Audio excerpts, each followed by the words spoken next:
ಅಂತ ಒಂದೊಂದು ದಿವಸ ನನ್ ನೋಡ್ಬೇಕಿತ್ತು. ಎಲ್ಲೋ ಇಳಿಯು ಎಲ್ಲೆಲ್ಲೋ ಇಳಿದು ಬಿಡ್ತಿದ್ದ ನಿದ್ದೆ ಬರ್ತಾ ಇದ್ದಲ್ಲ ಹಟ್ಟಿದ ಬಗ್ಗೆ ಯೋಚನೆ ಮಾಡುದು. ನಾಳೆ ರಾಜನರ್ತಕ ಆದ್ಮೇಲೆ ಆ ಪೀಠ ಮೇಲೆ ಯಾವ ಭಂಗಿಯಲ್ಲಿ ಕುತ್ಕೊಳ್ಳೋದು ಅಂತೇಳಿ ನೋಡಿ. ಇದೇ ಭಂಗಿಯಲ್ಲಿ ಕುತ್ಕೊಳ್ಳಿ ಕತ್ತಿ ಹಾಕಿ ಅಂತ ನಿಮ್ಗೆ ಹೇಳೋವಾಗ ಕತ್ತಿ ಬೇಡ ರಕ್ತ ಆದ್ರೆ ಇವರು ಸತ್ತೋದ್ರು. ಚಲಪತಿಗಳೇ, ನೀವು ಗೆದ್ದದಕ್ಕೊಂದು ಅಭಿನಂದನೆ ಹೇಳಲಿಕ್ಕಾಗಿ ಬಂದಿದ್ದೇನೆ. ಅಯ್ಯೋ, ಕೊಲೆ ಕೊಲೆ ಕೊಲೆ ಮಾಡಿಬಿಟ್ಟಿಯಲ್ಲ ಪಾಪಿ, ಪುಣ್ಯಾತ್ಮನನ್ನು ಕೊಲೆ ಮಾಡಿಬಿಟ್ಟಿಯಲ್ಲ.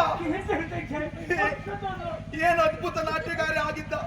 ಬಿಡುವಿಲ್ಲದೆ ಏಕಕಾಲದಲ್ಲಿ ಎಷ್ಟು ಹೊತ್ತು ಬೇಕಾದ್ರೂ ಕುಣಿಯುವ ಸಾಮರ್ಥ್ಯ ಇದ್ದ ಪುಣ್ಯಾತ್ಮ ಅಂತ. ಇನ್ನು ಏರ್ಸು ನೀವು ಹೋದ್ಮೇಲೆ ಹೋಗಲು ಬಿಟ್ಟು ಅಲ್ಲಿವರೆಗೆ ಹೊಗಳುದಿಲ್ಲ. ನೀವು ಅಷ್ಟೊತ್ತು ಬಿಡುವಿದ್ದೆ ಕುಣಿಯುವುದು ಯಾಕೆ? ನೀವು ಪುರುಸೊತ್ತಲ್ಲಿ ಇರ್ಬೇಕಲ್ಲ ಅಷ್ಟು ತನಕ. ಆಯ್ತಲ್ಲ ಪ್ರಾಣ. ನೀ ಅಂತ ಕಲಾವಿದ ಮರೆಯ ಪದ್ಯೆಯಿಂದ ಅರ್ಥ ಹೇಳ್ತೀರ ಮರೆಯ.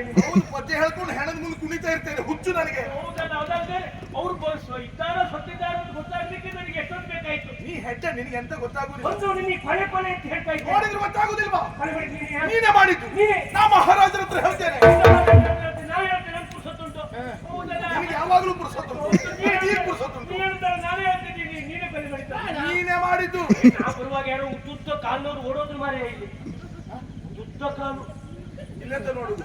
ಕಾಲು ನೋಡಿದ ಬಹುಶಃ ಅವರು ಮನುಷ್ಯರೇ ಅಲ್ಲ ಇರ್ಬೇಕು. ಉದ್ದುದ್ದ ಕಾಲ್ನವ್ರು ಮನುಷ್ಯರಲ್ವಾ? ದೇವರು ದೇವರನ್ನೇ ನೋಡ್ಬಿಟ್ಟಿಯಲ್ಲ ಪುಣ್ಯಾತ್ಮ. ಪುಣ್ಯಾತ್ಮ ಹೋದ್ ಮರಿ ಇವ್ರು ಕೊಲೆ ಮಾಡ್ತಾರೆ. ಹೊಟ್ಟೆಲಿರುವ ಕತ್ತಿ ಆದ್ರೂ ತೆಗಿಯೋ. ಹೌದು ಪಾಪ.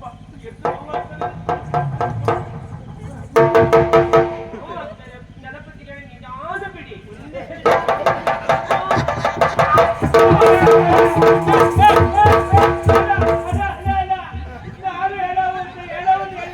ನೀನೇ ಹಾಗೆ ಹಿಡ್ಕೋ, ನಾ ಮಹಾರಾಜರು ಬರ್ತೇನೆ. ನೀನೇ ಕೊಲೆ ಮಾಡಿದ್ದು. ಬೆರಳಚ್ಚಿರುವುದು ನಿನ್ನದೇ ಕತ್ತಿಯಲ್ಲಿ.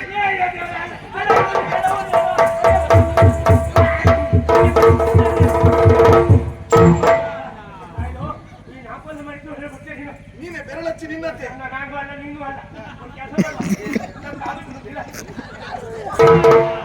ಕಟ್ಟಿದ ಮೇಲೆ ಇವ್ರತ್ರ ಕೇಳ್ಬಿಟ್ಟೆ ಕಟ್ಟಿ ಹಾಕಿದ್ಯಾರು ಅವ್ರ ಹತ್ರ ಒಂದು ಮಾತಾಡ್ಸ್ಕೊಡ್ತೇನೆ.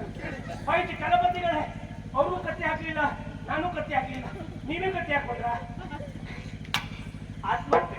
ಆತ್ಮಹತ್ಯೆ? ಅವರೇ ಕಟ್ಟಿ ಹಾಕಿದ್ರು. ಹಾಗಾದ್ರೆ ಇದು ಕೊಲೆ ಅಲ್ಲ, ಕೊಲೆ ಅಲ್ಲ. 100ಕ್ಕೂ 100 ಹೌದೌದು ಆತ್ಮಹತ್ಯೆ. ಆತ್ಮಹತ್ಯೆ. ನಾನು ಮಹಾರಾಜರ ಹತ್ರ ಹೇಳ್ತೇನೆ, ಎಂತ ಆತ್ಮಹತ್ಯೆ ಹೇಳ್ತೇನೆ. ನೀ ಯಾವ್ದು ಹೇಳ್ತೆ? ನೀ ಸರಿ ತೀರ್ಮಾನ ಮಾಡ್ಕೊ. ನೀ ಹೇಳಿದ್ಯಲ್ಲ ಆತ್ಮಹತ್ಯೆ ಅಂತ. ಹೇಳ್ತೆ